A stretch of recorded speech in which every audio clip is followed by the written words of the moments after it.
what you need to pack when you are going to the hospital to deliver your baby. And today we are talking specifically about what to pack for baby. So yes, again, all of the lists are available online. But what you need to do, the moment you find out you are pregnant, go and register your pregnancy. And you can do it with your medical aid. You can do it with Discovery. You can do it with the different hospital groups depending where you're going to give birth. So Mediclinic or Netcare. You can also do it with a company like Dischem. I'm not sure if Clicks Baby has a program, but let me tell you why. When I registered with Dischem, I got a free baby bag, a free diaper bag. And inside it comes with a whole lot of samples that you can use.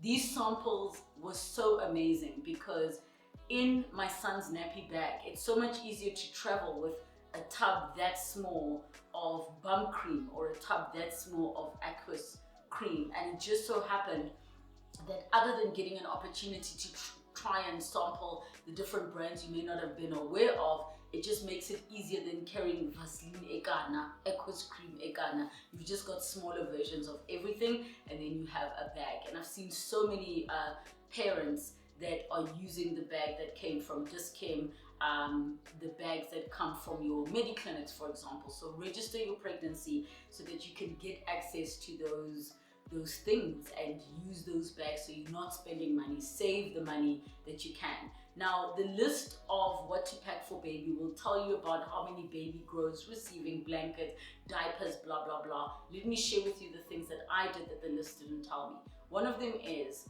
that I ensured that I had 2 sets of different brand diapers so I could see what would work on my son. So I went the route of Huggies and Pampers.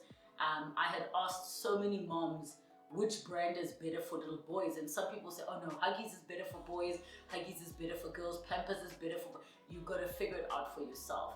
We ended up going with Pampers. Literally that was a couple of days after, and we are on Pampers Premium. So I took 2 sets of diapers into the hospital, and then I also tried to not stick to one brand when it comes to the toiletries that baby needs. So I'm talking your aqueous cream or Vaseline. Why? Because I didn't know how my child's skin is going to react, knowing that I myself am sensitive.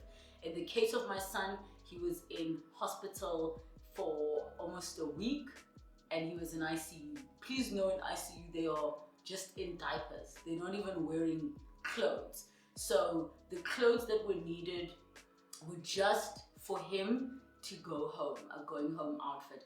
And make fun with the going home outfit because like it's that time you're probably going to take a picture and share with family. Other than the picture of baby's been born, that one of baby going home, make sure you've got it in advance and it's washed and it's cleaned. I'll be honest with you, when I went to the hospital, I didn't take anything for baby because I knew it was a C-section and I knew the likelihood is that he's going to end up in ICU.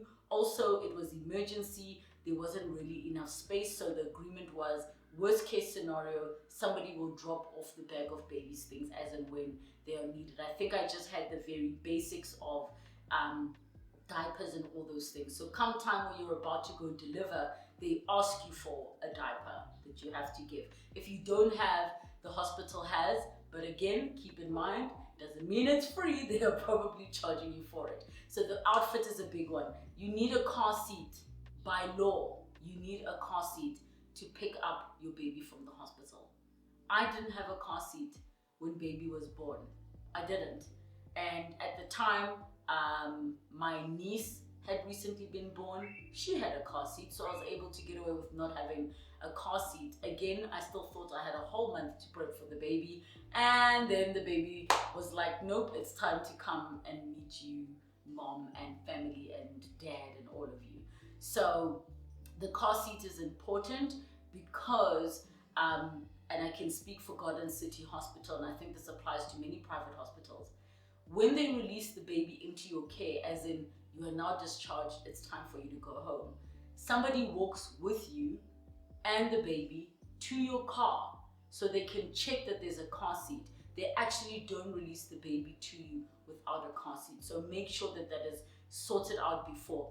If you don't have a car seat, because I understand it's a luxury, or maybe you use public transport. See if somebody's willing to, lend you a car seat so that the baby can be released. But find out from the hospital if they would even release the baby without a car seat. And yes, they seem so tiny that how is it that they're sitting in a car seat? There are car seat supports. There are all these things that you can keep them safe and buckled up. Another thing that I had wanted to take in to the hospital, for baby, was that a blanket that came from his grandmother, that was washed by her and that was special, and he could be cuddled in that, and also a little teddy bear. So towards the end of my pregnancy, where I was starting to allow myself to get excited for this impending birth, I one day went into a shop and just decided I want to buy my son a teddy bear. And I found a teddy bear.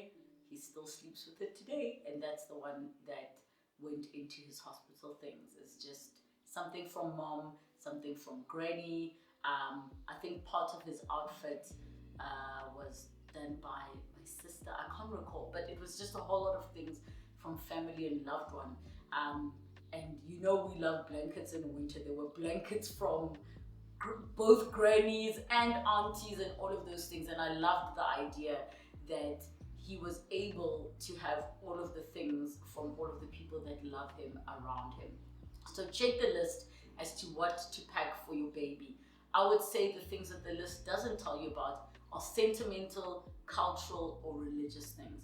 If you want a prayer to be said for your baby after he's born and you want it to be with a rosary, make sure that you pack your rosary. Anything that is sentimental or is of special meaning is what you should be packing for your little one. Again, I'm going to reiterate, keep your phone charged. You're going to want to take photos, you're going to want to take videos, scour the list, speak to the people that you love, and just make it so special for all of you. If there's something also that you want to take into the birthing room that is just sentimental, be it a photograph of your late mom so she can be a part of it.